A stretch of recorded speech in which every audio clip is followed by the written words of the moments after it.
ជនប្រព្រឹត្តតែឧក្រិដ្ឋកម្មឲ្យលោកការចាំពាក្យស្កែមបូឌាត្រកូលហ៊ុនសែនបង្កើតវេរាឆោបោកខ្លាយជាគុកកម្មដាក់ខ្មែរដោយសារឆោបោកសៀមយកលេះវាយទីហ៊ានត្រូវខ្សែបាត់ដីភូមិស្រែប្រព្រឹត្តដឹងខុសតែមិនព្រមកែចិត្តចោលមិនប្រែខ្សែឈាមគ្រួសារហ៊ុនតូឈ្មោះល្បីថៅកែគ្រឿងញៀនបំពុលបំពេញញៀនកូនខេមរាហ៊ុនតូល្បីធំឆោបោកលោកការតនាគាត្រំរាប់ឈ្មោះបញ្ចូលលៀងលុយក៏ខ្វាក់ហ៊ុនតូឧក្រិដ្ឋសន្តានហ៊ុនពិតឈាមចោលត្រកូលហ៊ុនវ័នគ្រប់ក្នុងប្លន់រាសប្រមូលលុយចូលដកចាញ់ម្ចាស់លុយជាប់គុកបញ្ហាសង្គមបញ្ហាសេដ្ឋកិច្ចព្រំដែនកាត់លិចសៀមយួនសម្រុកតើដកហ៊ុនចាញ់ឬក៏ត្រូវទុកខ្មែរក្នុងក្រៅស្រុកជាវិញ្ញាសា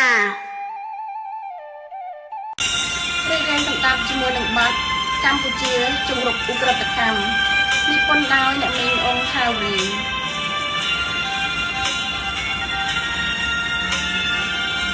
គួរឲ្យអនិច្ចាវាសនាកម្ពុជាមានងារជាក្រុងអាឆារីយ៉ាងបាត់ចបានជាក្រុងពោពេញចំពាំង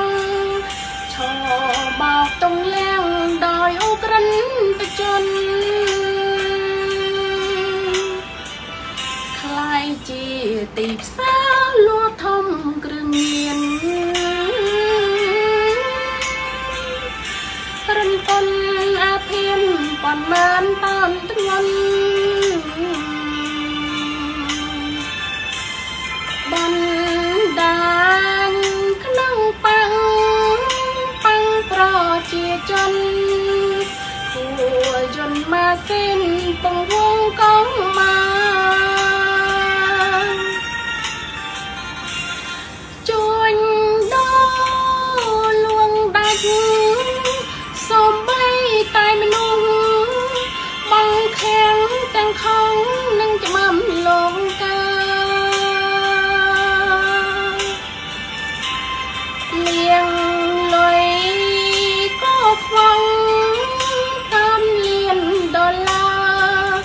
បញ្ហាសកលគេខ្វល់ចំបងអន្តរជាតិរាយការណ៍ចំឈ្មោះឯកឧត្តមក្នុងសង្ភាផងកុកអានត្រីភាពហ៊ុនតូជាខ្នងពីយ៉ងផាត់ផងចង់ស្បែងของច្បាប់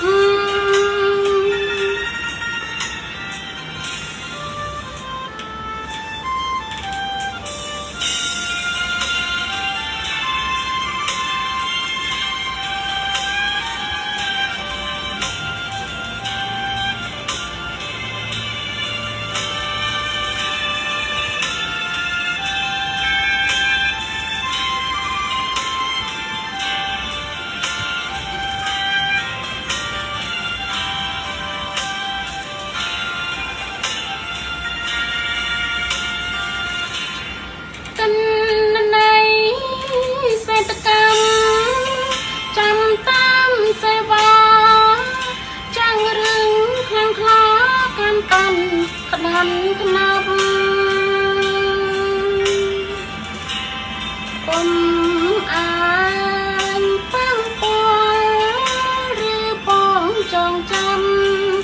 ជើងកាងខាងច្បាំយកត្រកូលហ៊ុន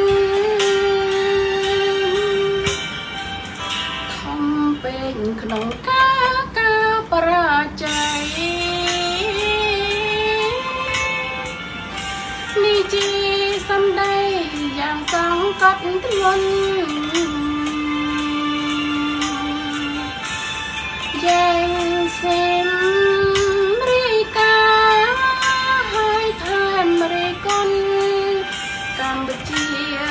ចំដោយអូក្រិនតកម្ម